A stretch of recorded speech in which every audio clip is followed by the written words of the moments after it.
Mtazamaji wa BM Light TV, karibu katika kipindi cha habari cha BM Light TV, sehemu yako ya kupata taarifa za uhakika zenye uweledi kutoka duniani kote. Mimi ni Eli Bigambo, nikikukaribisha katika vichwa vya habari vya leo. Tanzania. Serikali yakanusha taarifa za kuuza misitu kupitia biashara ya kaboni. Tanzania. Serikali yaendelea kusisitiza hatua za kulinda usalama wa nchi. Kenya. Rais Ruto atia saini sheria ya mgawanyo wa mapato ya kaunti 2026. Kenya. Polisi wa Kenya watoa taarifa kuhusu tuhuma za utekaji na mateso. Kenya.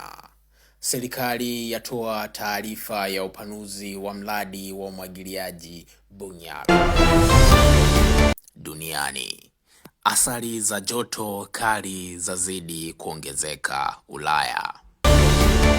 Na katika michezo na burudani, Kombe la Dunia 2026 linaendelea kupamba moto.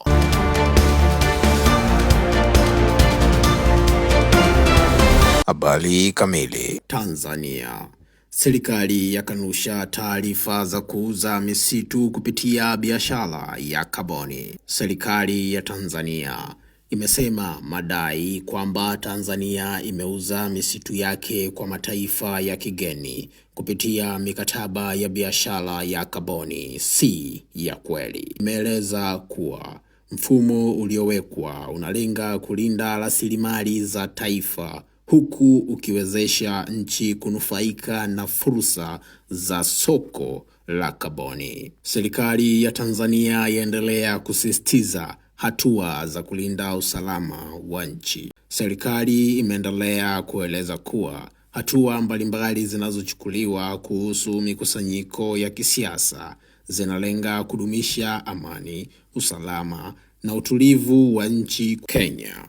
Rais Ruto atia saini sheria ya mgawanyo wa mapato ya kaunti 2026. Rais William Ruto ametia saini kuwa sheria muswada wa mgawanyo wa mapato ya kaunti wa mwaka 2026, hatua inayowezesha fedha kuanza kutolewa kwa serikali za kaunti kwa ajili ya utekelezaji wa huduma za maendeleo. Polisi wa Kenya watoa taarifa kuhusu tuhuma za utekaji na mateso. Jeshi la polisi nchini Kenya limetoa tamko likijibu tuhuma zinazosambaa mitandaoni kuhusu madai ya utekaji na mateso, likisema linaendelea kufuata sheria katika utekelezaji wa majukumu yake. Serikali ya Kenya imetoa taarifa kuhusu maendeleo ya upanuzi wa mradi wa umwagiliaji wa Bunyala, ikisema mradi huo unatarajiwa kuongeza uzalishaji wa kilimo, kuimarisha usalama wa chakula na kuinua kipato cha wakulima. Duniani. Athari za joto kali zazidi kuongezeka Ulaya. Nchi za Ulaya zinaendelea kukabiliwa na joto kali lisilo la kawaida, likisababisha changamoto za kiafya na miundombinu.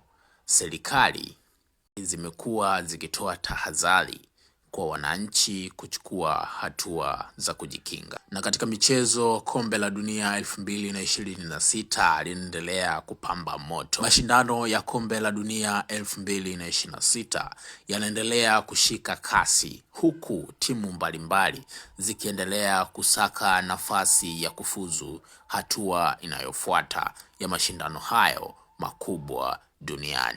Na hiyo ndiyo taarifa ya habari za leo kupitia BM Light TV. Mimi ni Eli Bigambo.